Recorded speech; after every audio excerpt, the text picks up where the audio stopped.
Aku yakin setiap orang pasti pernah merasakan perasaan bingung mau ngapain.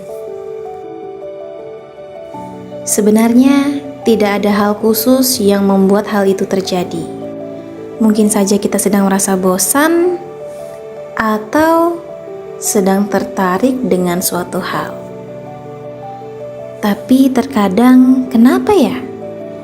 Kita bisa cepat merasa bosan dengan ketertarikan itu. Rasa ketertarikan itu datang, pergi, datang lagi, pergi lagi, begitu seterusnya, hingga membuat kita bingung kita tertarik dengan sesuatu apa.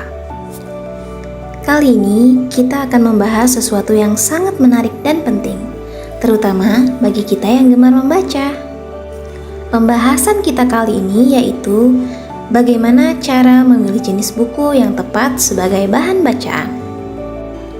Terkadang, dengan begitu banyak pilihan buku yang tersedia, kita bisa merasa kebingungan dalam memilih mana yang sebaiknya kita baca.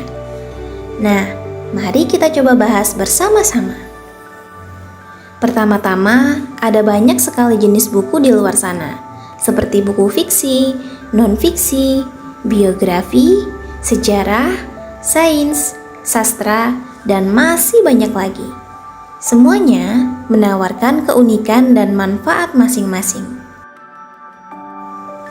Namun, sebelum kita memilih, kita perlu mempertimbangkan tujuan kita membaca.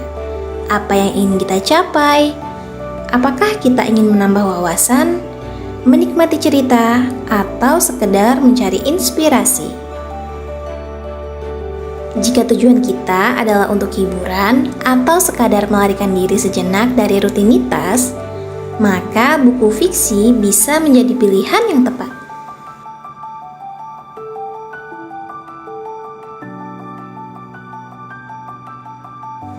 Dalam genre fiksi, ada berbagai pilihan seperti novel, cerita pendek, atau bahkan fantasi. Buku fiksi memungkinkan kita untuk memasuki dunia yang baru, berkenalan dengan karakter-karakter yang menarik, dan ikut merasakan perjalanan emosional yang mereka alami.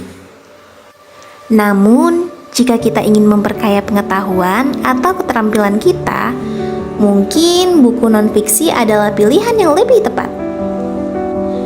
Buku non-fiksi menawarkan berbagai informasi yang berguna dalam berbagai bidang. Misalnya, jika kita tertarik dengan psikologi, kita bisa membaca buku tentang cara memahami pikiran manusia. Selain itu, ada juga buku-buku yang menggabungkan unsur fiksi dan non-fiksi, misalnya seperti novel biografi atau yang disebut memoir.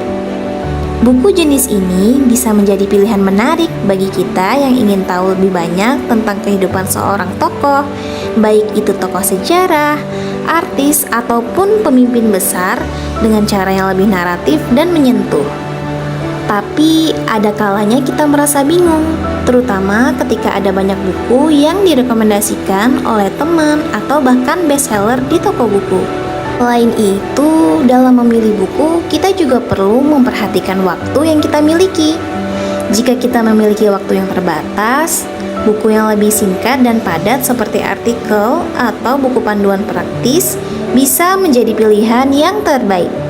Namun, jika kita punya banyak waktu luang, buku yang lebih panjang dan mendalam seperti novel klasik atau buku tentang topik yang lebih kompleks bisa memberikan pengalaman yang lebih memuaskan. Namun tentunya yang tak kalah penting adalah kebiasaan membaca itu sendiri. Setelah memilih buku yang sesuai dengan tujuan dan minat, pastikan kita tetap konsisten membaca. Membaca adalah aktivitas yang harus dilakukan secara rutin agar kita bisa terus berkembang. Akhir kata, memilih jenis buku yang tepat sebagai bahan bacaan memang bukanlah perkara yang mudah. Namun, dengan mengetahui tujuan kita membaca, memperhatikan minat pribadi, dan menyelaraskan pilihan buku dengan waktu yang kita miliki, kita bisa membuat keputusan yang lebih baik. Ingatlah, buku adalah jendela dunia, dan semakin banyak kita membaca, semakin luas pula wawasan kita. Semoga narasi singkat ini membantu teman-teman dalam memilih jenis buku yang tepat. Jadi, ayo mulai membaca dan temukan dunia baru yang menunggu untuk dijelajahi.